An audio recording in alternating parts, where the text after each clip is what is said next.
All right, so we are getting ready to plant our not cucumbers, watermelon, honeydew, cantaloupe, and pumpkins out. These pumpkins, that's going to be kind of cool. The girls started them from seed, and it's been a long road because we've had to do a lot of work back in here. And we are planting them into the actual native soil here. So we are amending it. We're going to be using some potting mix, some topsoil with mulch, and then this white bag is steer manure. So I also got some sand that we're going to add in as well. And the reason for that is I, in watching other videos, found that you should really soak the hole, right? Get it really, really wet so that the soil is nice and wet when you plant stuff out. And since we have very clay-like soil, these are taking forever to drain. And I know that that's going to be a huge problem moving forward, especially with plants that like as much water as like a watermelon. They're going to be getting a lot of water. And if it just stays and doesn't absorb, doesn't wick away, we could be dealing with, root rot and some powdery mildew issues. So we're going to be adding a lot of sand and, like I said, this mixture into these holes. It's kind of crazy. It is 90 plus degrees out right now, and some of these holes have had this amount of water in them for 20 minutes. And boy, my husband thinks we're going to need 20 more minutes for this water to just be absorbed into the soil. Crazy. Just crazy. These are the pumpkin holes. So this is that back corner that used to have a blackberry bush in it. And of course, we're redoing all of the landscape. Next year, we will be putting fruit trees up here. But in order to do that, I've got to build a berm. So I'm going to build 10 feet out from the fence. And then we'll be bringing in better quality soil. Obviously, I don't want to invest in trees and then just have them go to waste. So I will show you what magic happens here.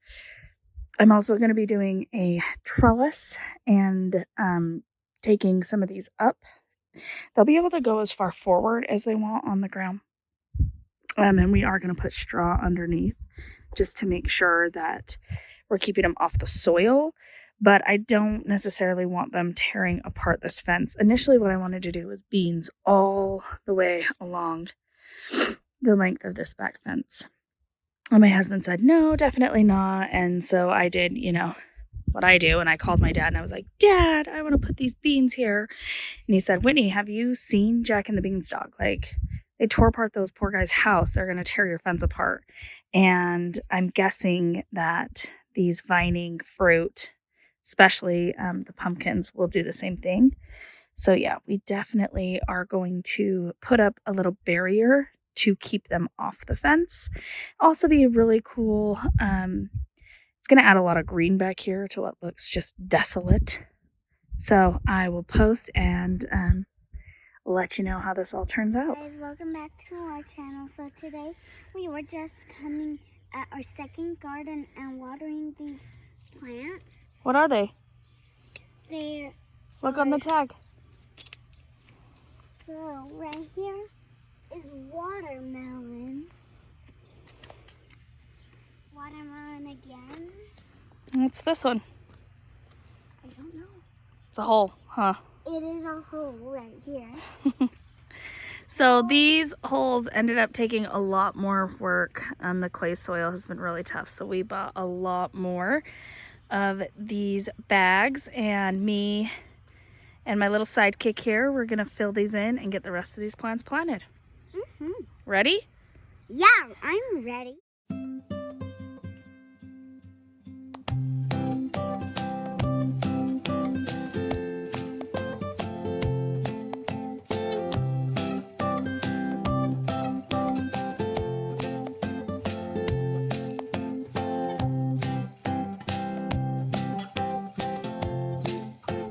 Okay, as you can see, it's pretty dark outside, and we just finished getting those planted and setting up another one of the cattle panel arches. So I just really, while it was fresh on my mind, wanted to explain to you what we did when we planted all those really vining vegetables and fruit. We wanted to be able to get maximum use out of the space in our boxes, and pumpkins, watermelons, those type of things, they take up a ton of space. They can take over any sort of garden bed that you have them in. And so they weren't on our list of things that we were going to plant this year because we wanted to maximize that space and produce a lot of food. So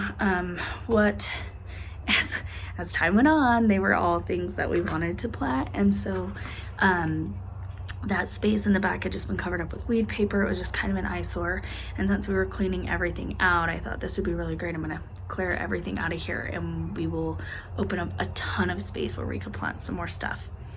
So the big issue, and one of the huge reasons why we did raised beds, is where we live, the soil is like clay, like bricks. In the time lapse, I'm sure you can see I am literally like just hammering on these bricks that we dug out, and then the sun baked down on them and they dried literally into bricks. So if we were to plant in that and water the plants in, then as the hot winds and the sun baked down there, it would be impossible for roots to break through. So we dug a huge hole and filled it with amended soil. Now I did stir some of that clay back in, tried to break it up a lot, but you can see we added a lot to those beds.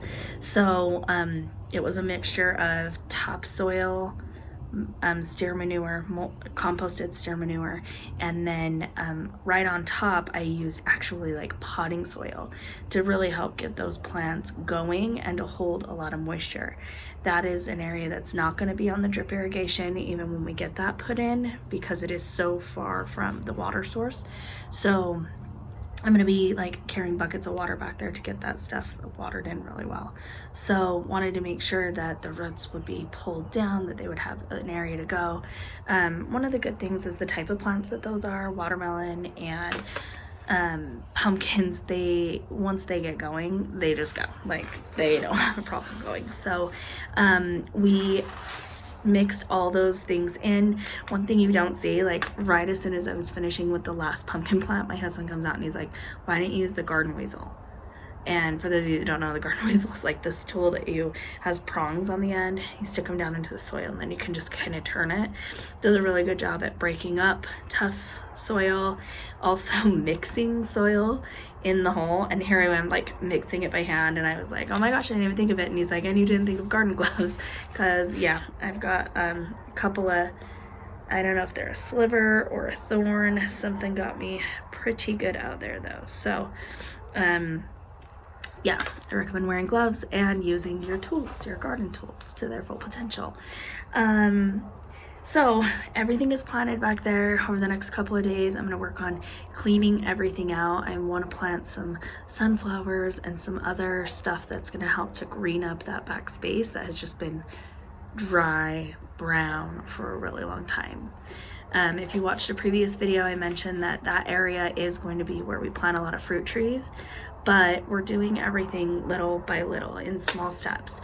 Of course, if you had $1 million to put into it, it'd be really easy to hire a landscape company, have them come in and put everything exactly how you want it, but that's not feasible for most people. It's not something that, we're able to do right at the moment.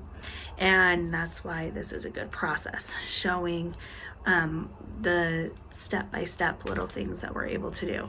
So I hope that's helpful. If you have really terrible clay soil, instead of trying to amend a ton or even building a raised bed, you can dig a really large hole and then just fill that hole, kind of use that hole like a raised bed, because essentially when we filled it up with water to try and soften some of that clay, it turned into basically a brick. So it's like those plants are in a ceramic pot out there in the backyard. So hopefully that was super helpful, and we'll see you next time.